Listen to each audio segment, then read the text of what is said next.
Assalamualaikum warahmatullahi wabarakatuh. Perkenalkan, nama saya Ika Mulyani dengan NIM 1421338 ingin mempresentasikan video mengenai alat reproduksi wanita beserta fungsinya.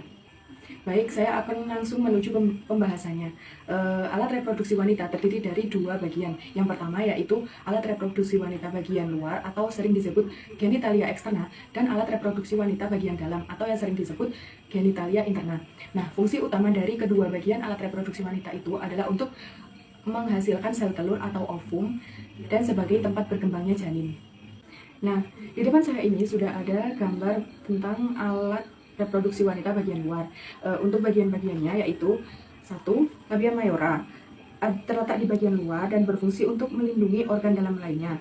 Kemudian ada labia minora yang terletak di dalam labia mayora dan di antara pembukaan vagina. Kemudian ada kelenjar Bartolini. Nah, kelenjar Bartolini ini berfungsi untuk menghasilkan cairan untuk melumasi vagina. Kemudian di sini ada urinary opening dan ada vagina. Dan yang terakhir adalah klitoris. Klitoris ini merupakan tonjolan kecil dan peka terhadap rangsangan. Nah, fungsi dari alat reproduksi wanita bagian luar tadi adalah untuk sebagai jalur masuknya sperma dan melindungi organ lain dari adanya infeksi.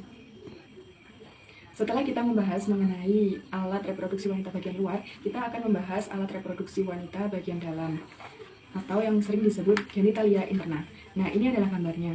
Bagian-bagiannya ada tuba fallopi yang di sini, kemudian ada ovarium, kemudian di sini ada rahim, setelah itu ada leher rahim atau cervix, dan ada vagina.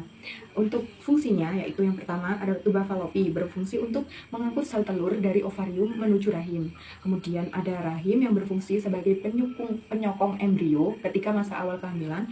Kemudian ada ovarium yang berfungsi untuk memproduksi sel telur, hormon estrogen dan progesteron. Kemudian ada cervix atau leher rahim. Leher rahim ini berfungsi sebagai untuk memproduksi cairan saat keluarnya ketika haid. Kemudian ada vagina sebagai tempat keluarnya janin dan masuknya sperma.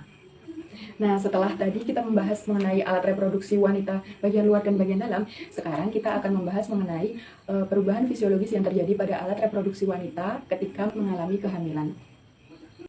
Perubahan yang terjadi pada alat reproduksi wanita ketika mereka mengalami kehamilan antara lain: 1. Meningkatnya aliran darah pada pembuluh darah yang menuju uterus dan limfa. Nomor 2. Terjadi perubahan secara progresif di uterus dan serviks yang menjadi lunak. Kemudian 3. Berubahnya warna pada serviks yang menjadi kebiruan. Dan yang keempat, semakin lama masa kehamilan, maka ukuran uterus semakin membesar. Seperti itulah presentasi saya mengenai alat reproduksi wanita, fungsi yang menyertainya, serta perubahan fisiologis yang terjadi ketika kehamilan terhadap alat reproduksi wanita. Baik, mohon maaf atas segala kesalahan yang mungkin saya berbuat. Terima kasih atas perhatiannya. Sampai jumpa. Wassalamualaikum warahmatullahi wabarakatuh. Dadah.